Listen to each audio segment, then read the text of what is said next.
beliau. Bahwa itu jamaah rahimahullah,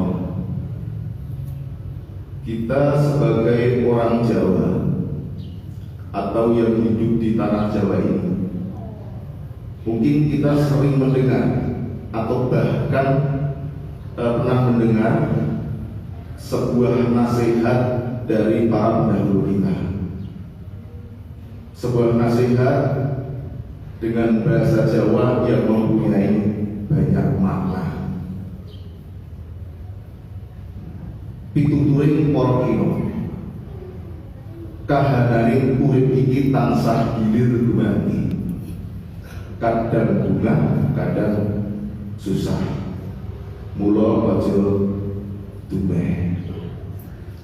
Nah, aja dumeh ini secara harfiah mempunyai arti jangan mentang-mentang atau jangan sombong. Ini merupakan sebuah konsep yang sangat relevan dengan ajaran Islam tentang kerendahan hati dan kesadaran diri.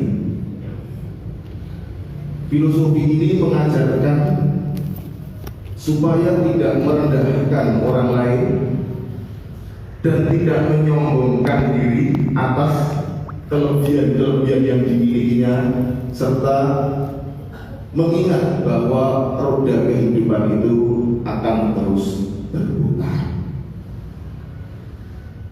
Nah, nasihat ini merupakan hasil daripada kajian para pendahulu kita tentang ringkasan kehidupan yang ditulis oleh seorang ulama besar dengan rangkaian kalimat samaniyatun tajri ala nasi kullihi wala budda lil insani yalqas samaniyah sururun wa husnun wa ijtima'un wa furqatun wa yusrun wa usrun summa sumun wa afiyah. Ada 8 perkara. Yang 8 perkara itu pasti akan terjadi di dalam setiap kehidupan manusia. Nah, apa 8 perkara itu? Yang pertama dan yang kedua, sururun wa husnun, yaitu senang dan sedih.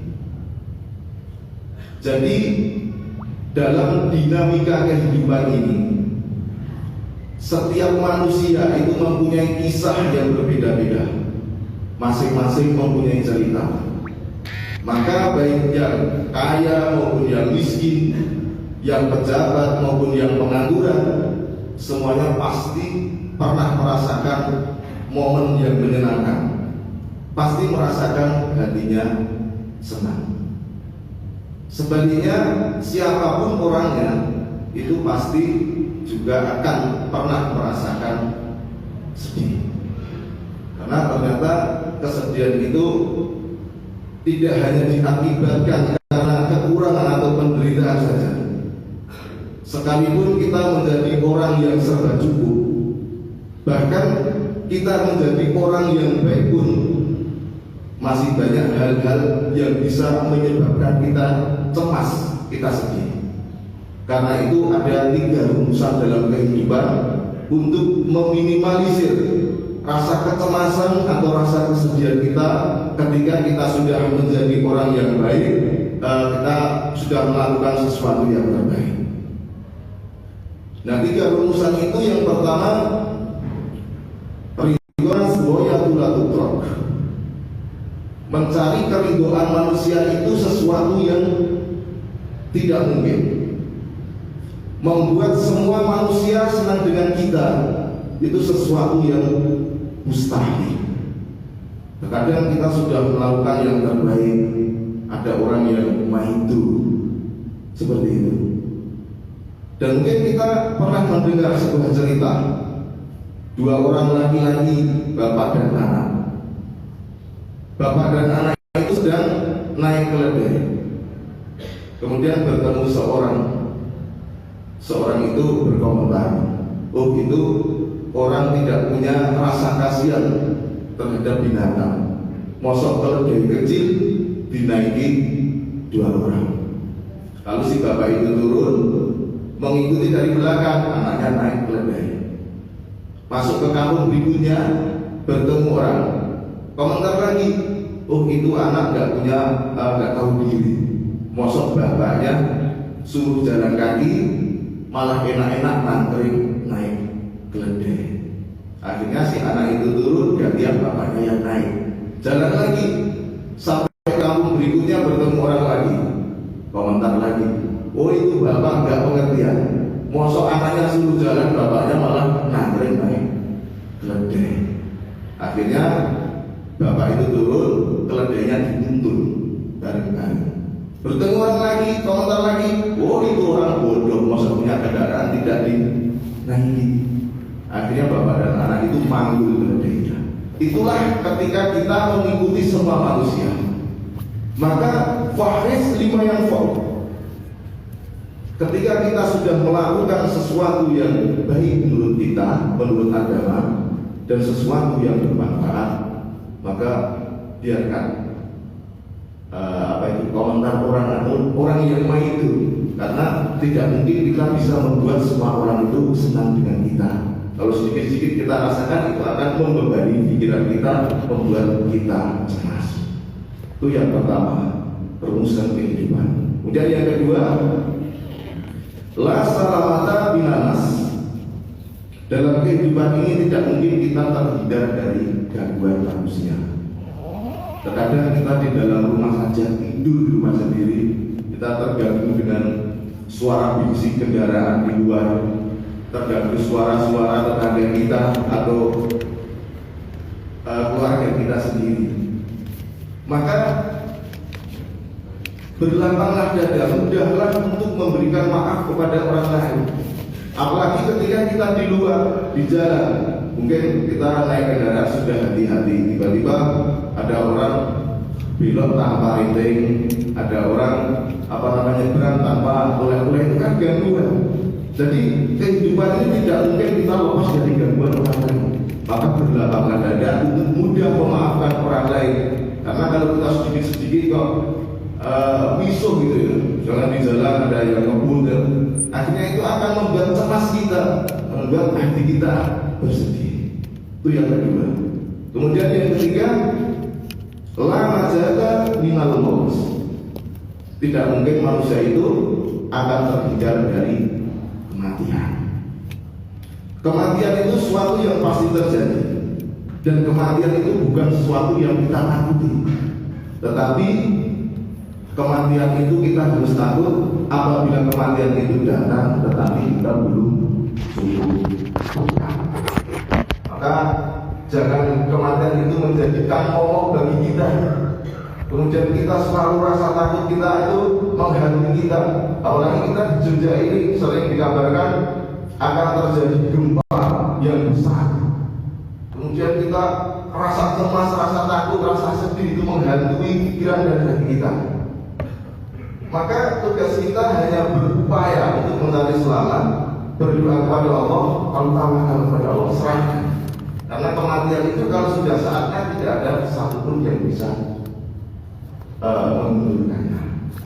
Itulah urusan kehidupan. Kembali lagi pada 8 perkara yang pasti terjadi pada kehidupan manusia. Yang pertama tadi, surur wa huzun, senang dan sedih. Kemudian yang kedua, yang ketiga dan keempat, wajtimaun wa furqatun, kumpul dan pisah. Jadi kita semua pasti merasakan itu, bertemu, berkumpul, baik dengan pasangan kita, dengan anak kita, keluarga kita, tetangga kita, saudara kita. Kita merasakan kumpul, tapi suatu saat pasti kita akan merasakan pisah. Jadi kumpul dan pisah itu pasti terjadi dalam kehidupan manusia. Kemudian yang kelima dan keenam, wa yusrun wa usrun, mudah dan sulit. Di dalam perjalanan kehidupan ini pasti kita pernah merasakan diberikan kemudahan. Ketika kita mencari jodoh dimudahkan, ketika kita mencari pekerjaan dimudahkan, ketika kita usaha mulai usahanya jadi itu ketika kita diberikan kemudahan. Tapi suatu saat pasti kita juga merasakan menemukan suatu yang menyulitkan, entah dalam hal yang sama. Jadi kemudahan dan kesulitan itu pasti terjadi pada setiap manusia. Kemudian yang keenam, yang ketujuh dan yang kedelapan, summa sukmun wa afiyah, sehat dan sakit. Orang yang sakit-sakitan itu pasti juga merasakan nikmatnya sehat. Dan kita yang sehat suatu saat pasti akan merasakan sakit. Dan kadang-kadang sakit ini sesuatu yang lupa kita syukuri. Padahal sehat ini kadang sesuatu yang lupa kita syukuri. Padahal kesehatan ini nilainya sangat luar biasa.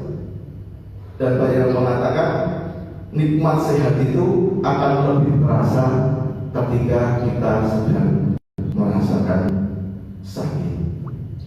Itulah 8 perkara yang pasti terjadi dalam kehidupan manusia. Maka ketika kita berada posisi yang diuntungkan, pada posisi yang nyaman, ingat bahwa roda kehidupan itu selalu berputar, mula aja dunia. Karena perputaran kehidupan itu suatu saat akan menggeser posisi kita yang sekarang. Kemudian makna ojo dunia menurut Islam, yang pertama menghindari kesombongan atau takabur. Sombong itu merupakan sifat yang buruk. Maka ojo dunia ini mengingatkan kita supaya tidak terjerumus pada sifat ini. Karena sombong itu bisa menghalangi seseorang dari rahmat Allah.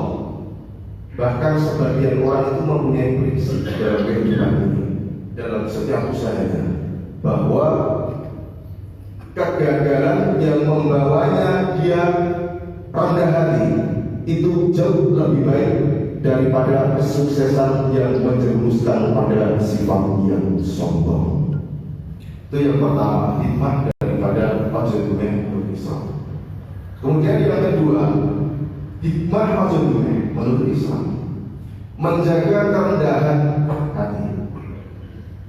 Sebaliknya, Islam sangat mengajarkan rendah hati. Maka ojo-dunia ini mendorong kita untuk selalu rendah hati dan tidak merasa lebih tinggi daripada yang lain. Rendah hati merupakan akhlak yang terpuji. Bahkan ini merupakan sifat Allah, sifat hamba Allah yang Maha Pengasih. Sebagaimana Allah Subhanahu wa taala berfirman, wa ibadur rahmanil ladzina yamshuna 'alal ardi hauna wa idza khatabahum qalu salama. Hamba-hamba Allah yang Maha Pengasih itu adalah orang-orang yang berjalan di atas muka bumi ini dengan rendah hati.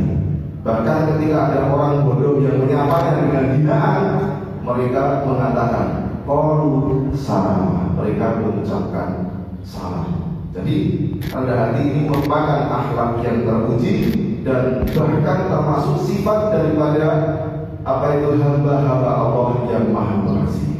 Kemudian yang ketiga, hikmah makna daripada ojo-dunia menurut Islam adalah menyadari bahwa kehidupan ini selalu berputar. Filosofi ini mengajarkan tentang siklus kehidupan, di mana posisi seseorang itu akan bisa berubah apa saja. Hal ini akan mendorong kita untuk tidak merendahkan orang lain, karena bisa jadi suatu saat kita akan membutuhkan bantuan dari mereka. Kemudian yang keempat, makna daripada ojo-dunia menurut Islam adalah menghormati sesama. Ajaran ini mengajarkan kita untuk menghormati dan menghargai setiap orang tanpa memandang status sosial, tanpa memandang jabatan dan kekayaan. Hal ini mendorong supaya kita tetap melakukan setiap orang dengan baik dan adil. Kemudian yang kelima atau yang terakhir, makna daripada ojo dumeh menurut Islam adalah mawas diri. Dengan mempelajari filosofi ojo dumeh, maka kita akan lebih hati-hati di dalam bertindak maupun bertutur kata. Karena seseorang menyadari bahwa apa yang kita miliki saat ini itu adalah titipan Allah dan bisa dicabut kapan saja. Maka ojo dumeh ini merupakan sebuah konsep yang sangat relevan dengan ajaran Islam, khususnya tentang kerendahan hati dan kesadaran diri. Bapak Ibu jamaah rahimahullah, demikian sedikit yang bisa saya sampaikan, mudah-mudahan ada manfaatnya. Marilah kajian pada pagi hari ini kita tutup, kita akhiri dengan membaca Quran surat Al-Hasyr. A'udzubillahi minasyaitonir rajim.